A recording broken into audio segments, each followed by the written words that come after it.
నందమూరి నటసింహం బాలకృష్ణ నటించిన ఓ సినిమాను కేంద్ర ప్రభుత్వం బ్యాన్ చేసింది. నందమూరి బాలకృష్ణ గురించి ప్రత్యేక పరిచయం అక్కర్లేదు. తన తండ్రి దివంగత నందమూరి తారక రామారావు వారసుడిగా సినీ పరిశ్రమలోకి ప్రవేశించి 50 సంవత్సరాలుగా పరిశ్రమలో కొనసాగుతున్నారు. అగ్రకథానాయకుల్లో ఒకరిగా ఉండి అభిమానులను అలరిస్తున్నారు. తన కెరీర్లో ఎన్నడూ లేని విధంగా అఖండ, వీరసింహారెడ్డి, భగవంత్ కేసరి చిత్రాలతో హ్యాట్రిక్ కొట్టి తన 109వ సినిమాలో కూడా హుషారుగా నటిస్తున్నారు. దీనికి కొల్లి బాబీ దర్శకుడు. ఈ ఏడాది విజయదశమికి విడుదల కాబోతుంది.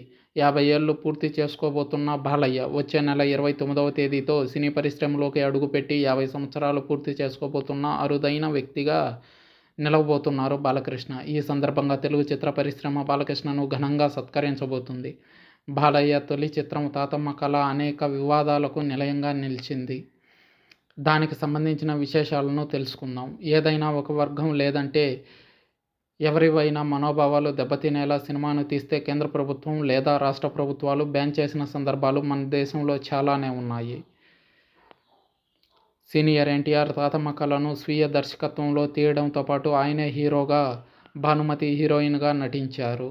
ఈ చిత్రం విడుదలై అర్ధశత దినోత్సవం జరుపుకున్న తర్వాత కేంద్రం బ్యాన్ చేసింది. దీనిపై ఎన్టీఆర్ న్యాయస్థానాన్ని ఆశ్రయించారు.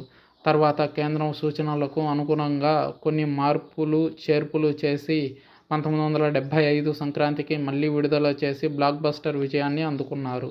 మళ్లీ విడుదలైనప్పుడు అదనంగా కలర్లో ఓ పాటను కలపడంతో పాటు సినిమా చివర్లో ముసలవ్వ భర్త పాత్రగా ఎన్టీఆర్ వృద్ధుడి పాత్రను అద్భుతంగా పోషించారు. ఈ సినిమా అంత వివాదాలకు కారణమవ్వడానికి కారణం ఏమిటంటే భగవంతుడు మనకి సంతానాన్ని ప్రసాదిస్తున్నాడు. దానికి వ్యతిరేకంగా మనం కుటుంబ నియంత్రణ ఆపరేషన్లు చేయించుకోవడం అనేది విరుద్ధమని ఈ సినిమా సారాంశం.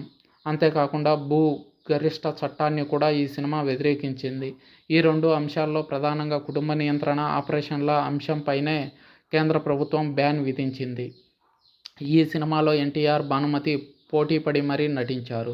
తర్వాత ఎన్టీఆర్, బాలయ్య నటించిన శ్రీమద్విరాట్ పోతులూరి వీరబ్రహ్మేంద్ర స్వామి చరిత్ర సినిమా కూడా నిషేధానికి గురవగా అధికారంలోకి వచ్చిన ఎన్టీఆర్ దీన్ని విడుదల చేయగా సంచలన విజయాన్ని నమోదు చేసింది.